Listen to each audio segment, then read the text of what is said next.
Hola chicos, ¿cómo están? Muy buenos días. Bienvenidos nuevamente al curso de literatura. Mi nombre es Lennon Rivera Maya y el día de hoy vamos a continuar con el tema, ¿no?, que viene a ser el realismo peruano.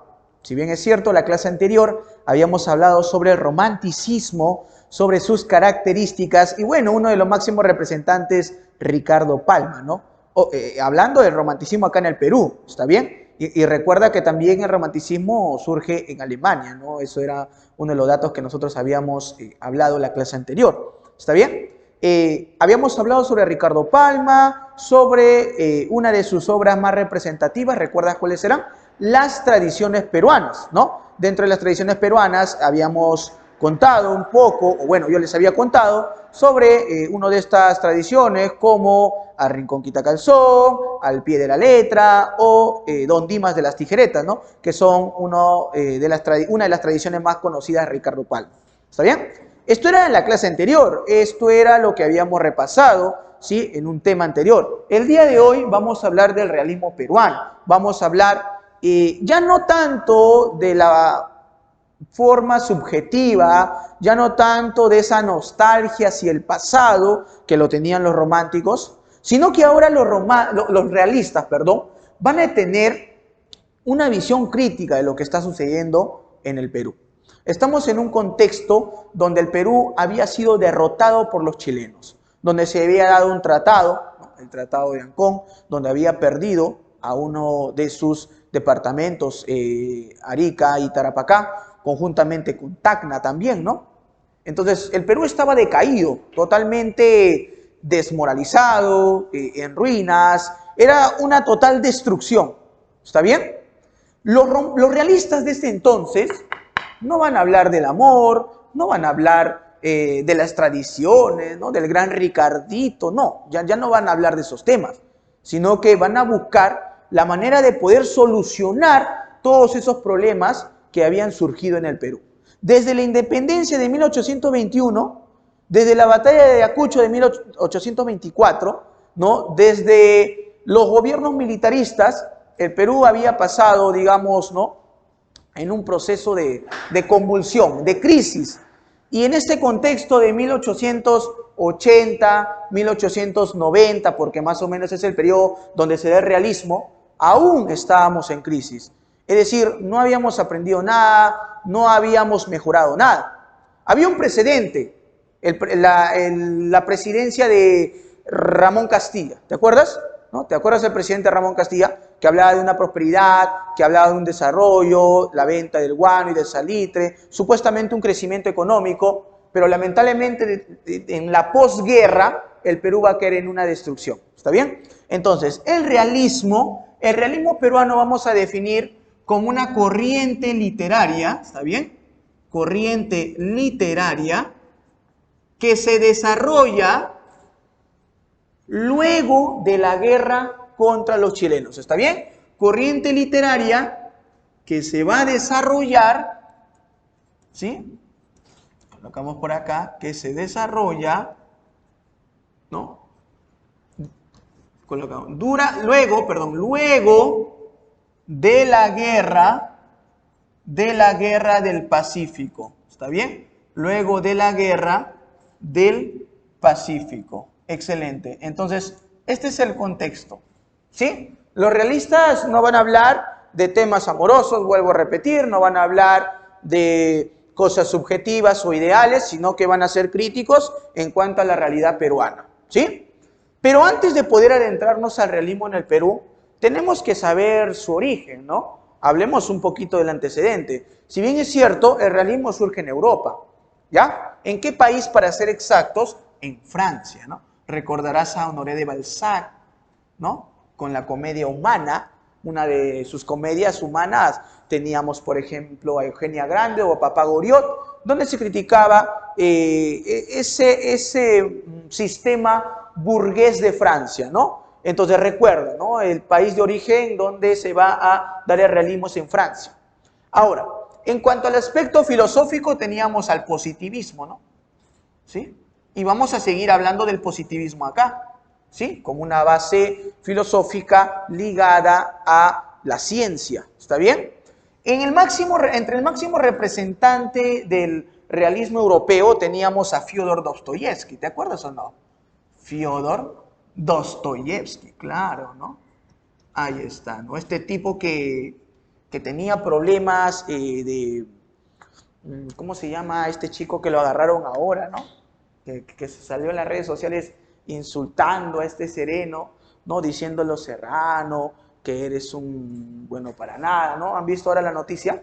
Y este tipo se defendía diciendo que tenía problemas mentales, ¿no? Tenía esquizofrenia, creo que si bien no dijo, o epilepsia, ¿no? Bueno, Dostoyevsky era un tipo también, pues, que tenía problemas mentales, ¿no?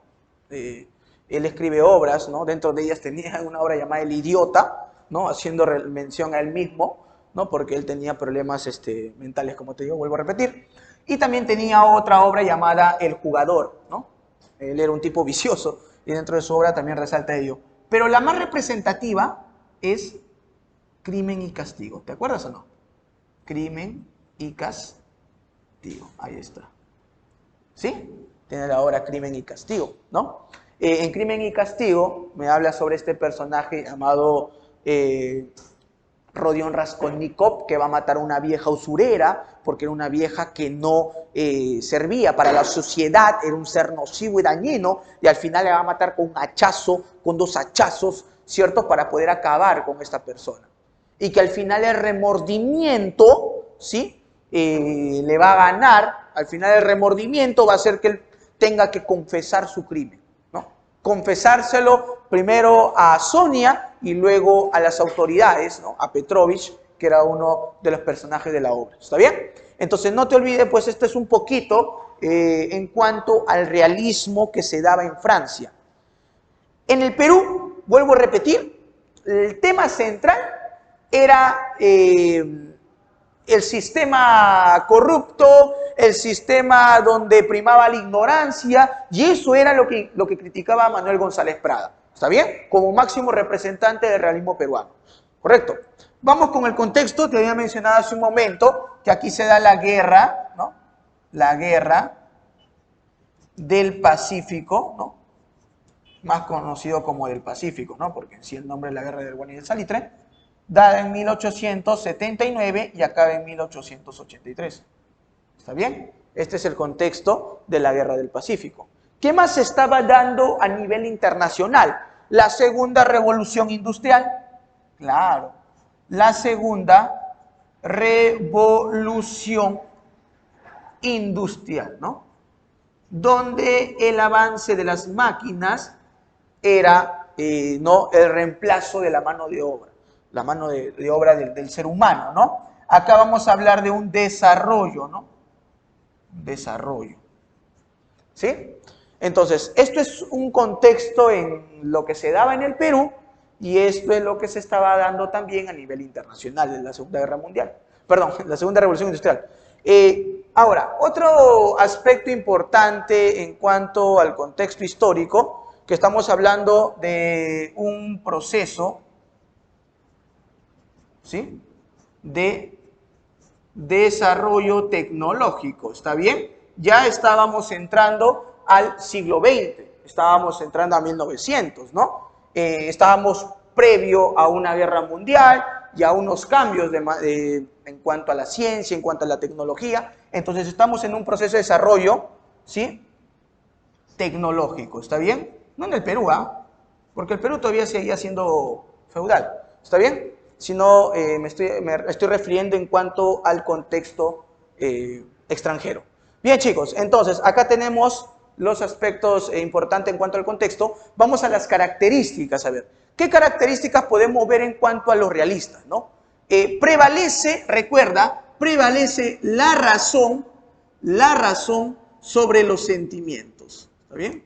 Sobre los sentimientos, ¿correcto? Acá se va a dar una crítica sobre lo que está sucediendo, lo que está aconteciendo en el Perú. ¿Está bien? La razón es lo que va a primar. ¿Qué más, profesor? Hay una crítica a los gobernantes. ¿Está bien? Hay una crítica a los gobernantes. ¿Está bien? Del Perú. Estamos hablando Por ejemplo, Manuel González Prada criticaba a Cáceres, criticaba a Pierola, que eran los presidentes, pues, ¿no? Que, bueno, él los criticaba como personas que jamás sacaron cara por el Perú o jamás pudieron tomar buenas decisiones en cuanto a la guerra, pues, ¿no? ¿Está bien? Y además los presidentes anteriores que González Prada también los criticaba, ¿no?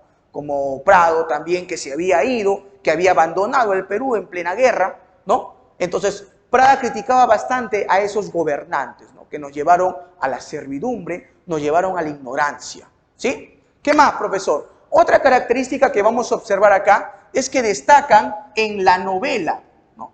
Aquí no vamos a hablar de cuentos, no vamos a hablar de poemas, no estamos en un contexto para hablar poemas, sino donde va a destacar va a ser la novela y el ensayo.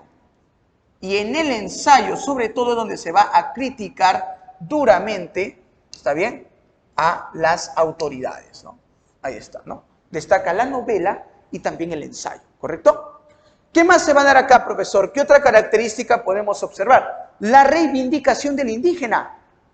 Porque aquí en este periodo los representantes tenían una visión, ¿no?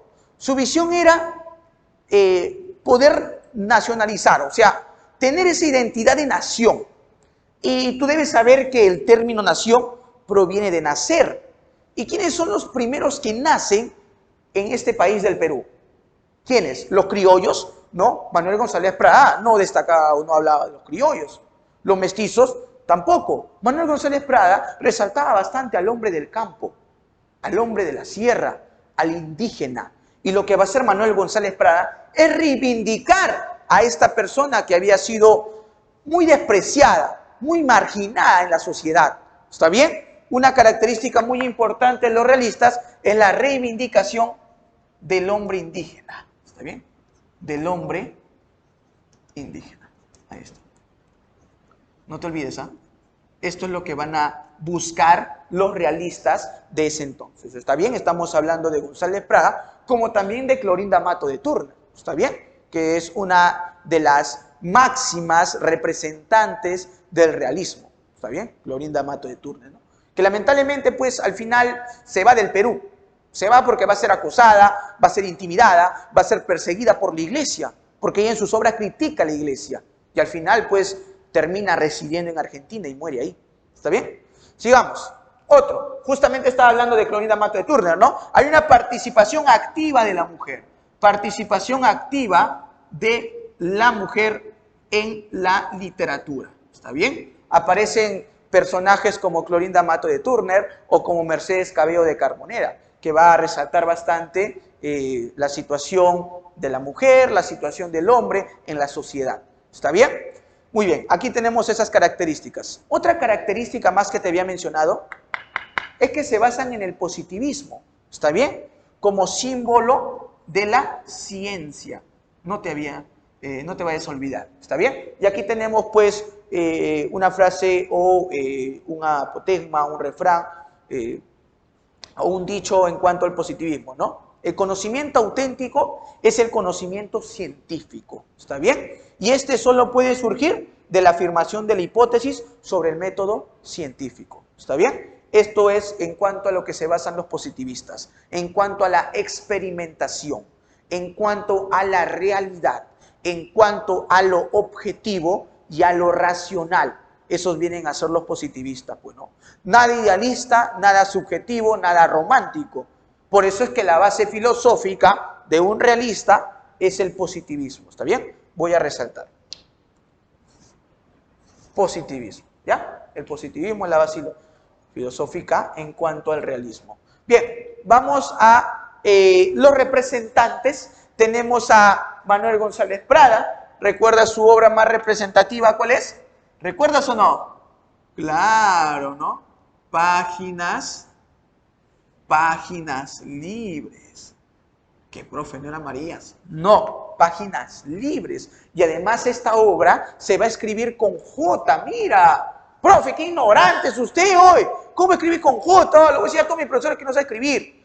No, lo que pasa es que Manuel González Prada escribe páginas libres de esa manera. Las escribe con J. Es que tú debes saber que Manuel González Prada era un anarquista, él estaba en contra. Estaba en contra de las instituciones, estaba en contra del gobierno, estaba en contra de todo, ¿no? Y más aún también estaba en contra de la ortografía de la RAE. O sea, no escribía y no se quería someter a lo que una institución ordenaba a la gente. No, él decía, no, ¿por qué tengo que escribir con J o con G? Escribo así, página libre, decía, ¿no? Era rebelde, pues, ¿no? ¿Qué más? Tenemos a Clorinda Mato de Turner, ¿recuerda su obra? Claro, ¿no? Tenemos a Aves sin nido, ¿no? ¿Te acuerdas de los personajes? ¿Te acuerdas de Margarita? Claro, ¿no? Margarita, que va a ser hija de unos colonos allá en Cusco, ¿no? Y que lamentablemente sus padres van a morir. Y que Margarita va a tener que irse con sus padres adoptivos, ¿no? Aparece otro chico, Manuel, que va a querer estar con Margarita, que le pide la mano a Margarita, o le pide la mano a los que son los apoderados de Margarita, ¿está bien? Que son la familia, ¿cómo se llama esta familia? Los Marín, ¿está bien? Los Marín eran los esposos que habían adoptado a Margarita. Y cuando Manuel le pide la mano a los Marín para que pueda casarse con Margarita, la señora de la esposa, ¿no? En este caso la señora de Marín le dice lo siguiente, ¿no? Margarita es hija ¿cómo se llamaba? Ahí está. Margarita es hija de la mujer de los Yupanqui, ¿no? ¿Está bien? Le dice, ¿no? Es hija de los Yupanqui. Y ella fue violada por el gobernador del pueblo. Y Manuel le dice que también él había sido también fruto de una violación. En pocas palabras, tanto Margarita y Manuel eran hermanos, hermanastros, pues, ¿no? Medio hermanos. Y la obra termina así, pues, ¿no? Aves sin nido, que son una pareja que quería, pues, unir sus lazos de amor, pero que al final se dan con la sorpresa que eran medio hermanos. ¿Está bien? Aves sin nido. ¿Qué más? Tenemos a Mercedes Cabello de Carbonera, tenemos acá a Blanca Sol, ¿sí? Acá donde va a resaltar bastante el mundo de Lima, ¿no? Un mundo totalmente contaminado, un sistema denigrado, donde critica bastante, ¿no? Cómo es que la mujer va a ser, denigrada en una sociedad totalmente machista. Tenemos a Abelardo Gamarra con su obra El Tunante, ¿sí? Y a ellos, ¿no? Ahora, recuerda algo muy importante. Ojo, pregunta examen de admisión. ¿Cómo se les conoce a Manuel González Prada y a Clorinda Mato de Turner? A ellos se les considera como precursores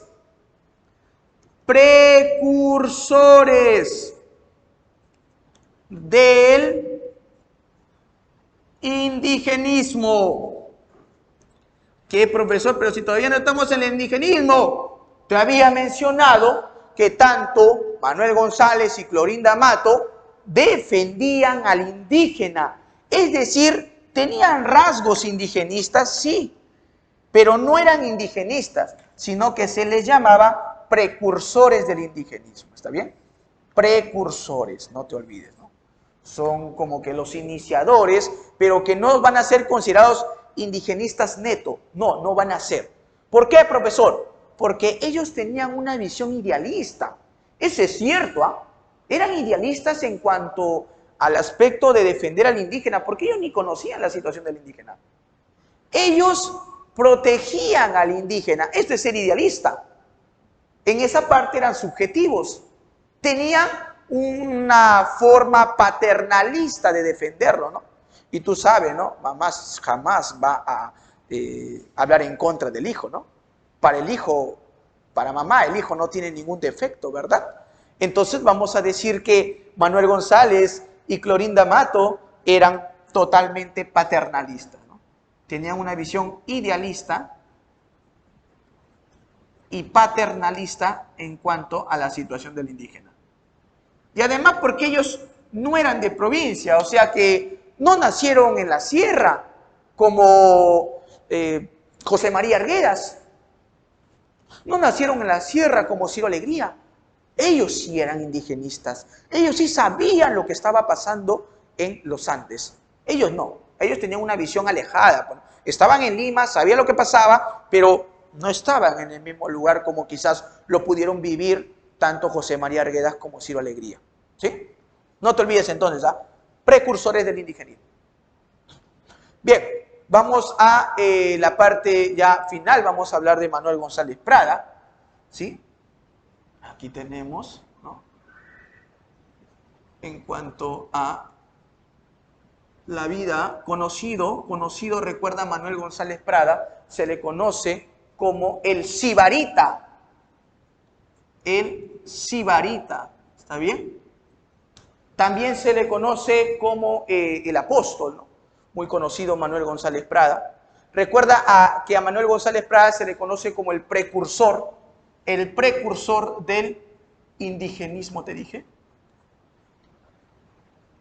Como también se le conoce como el precursor del modernismo.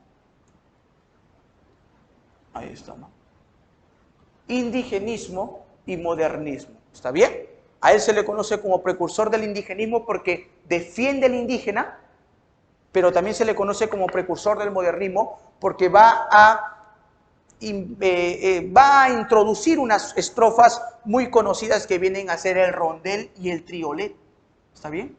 ¿Qué es el rondel y triolet? Son estrofas francesas, ¿está bien? Donde prevalece bastante los versos con rimas asonantes, ¿está bien? Entonces, el rondel y el triolet son nuevas estrofas, ¿sí? Que va a aplicar Manuel González Prada en sus obras, ¿está bien? Por eso se le conoce como el precursor del modernismo, ¿sí? Por eso se le conoce como precursor del modernismo.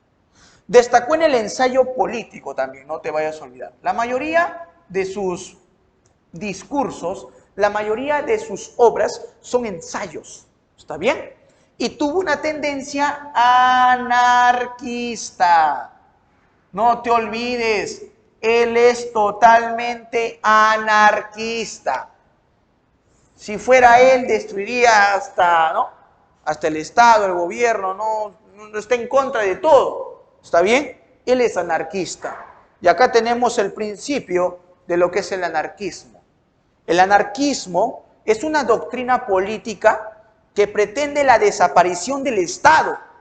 Lo que él defiende, lo que todo anarquista defiende, es la libertad del individuo, que va a estar por encima de cualquier autoridad. Y de acá sale la frase, sin amo ni soberano. Una frase muy conocida por los anarquistas. Sin amo ni soberano. ¿Está bien? Entonces recuerda, Manuel González Prada era un rebelde, era un contumaz. ¿Está bien?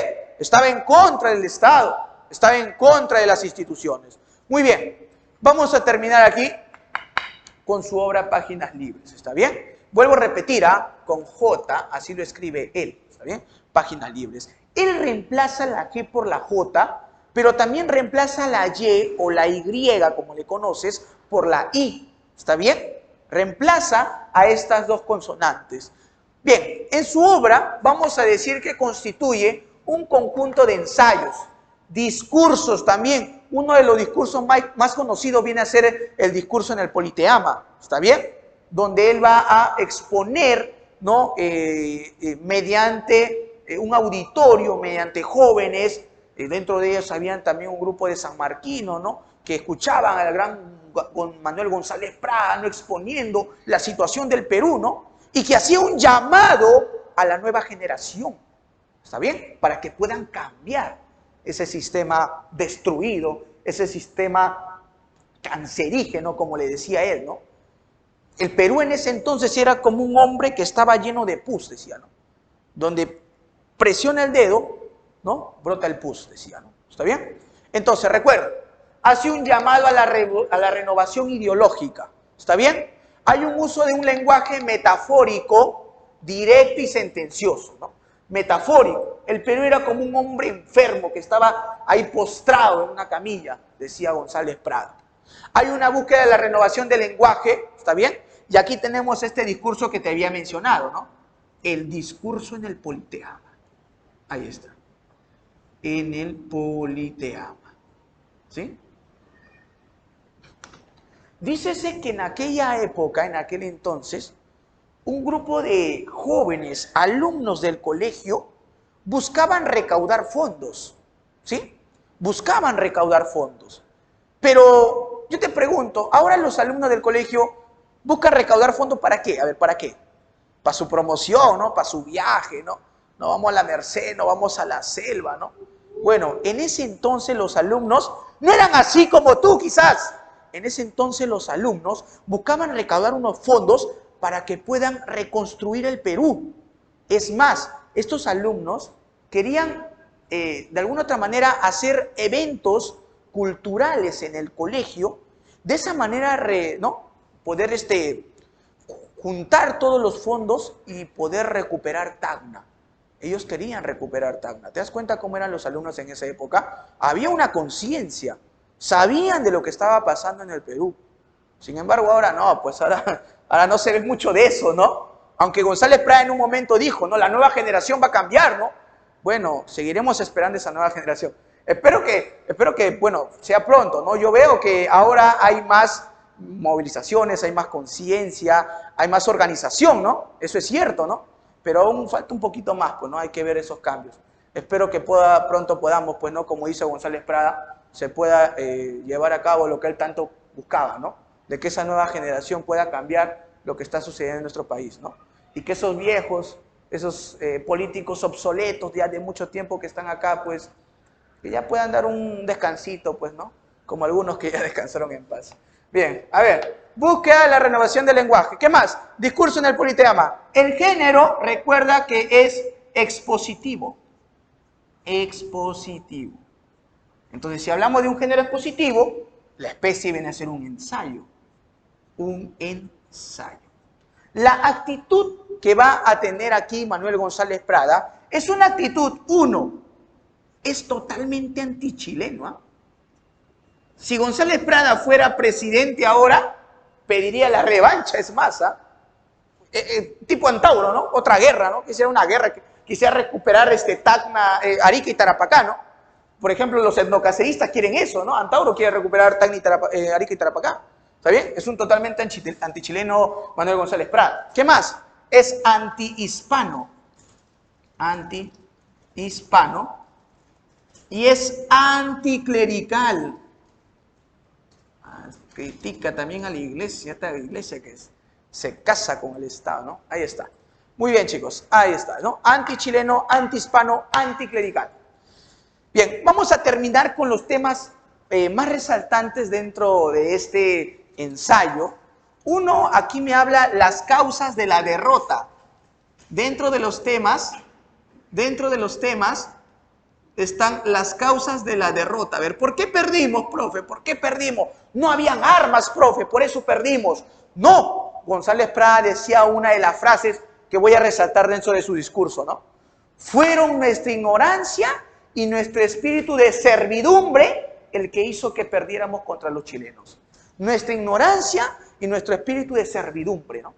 Es algo que el peruano, ¿no? González Prada siempre ha resaltado, ¿no? Y eso por culpa de los falsos gobernantes, ¿no? Entonces acá te menciona de las causas de la derrota, ¿sí? No te olvides, ¿ah? Pregunta examen de admisión, una vez vino el examen de admisión, según González Prada, ¿cuáles son las causas de la derrota? La ignorancia y el espíritu de servidumbre que tuvimos. ¿Qué más, profesor? ¿Qué más? Acá te había dicho que reivindica al indígena, ¿no?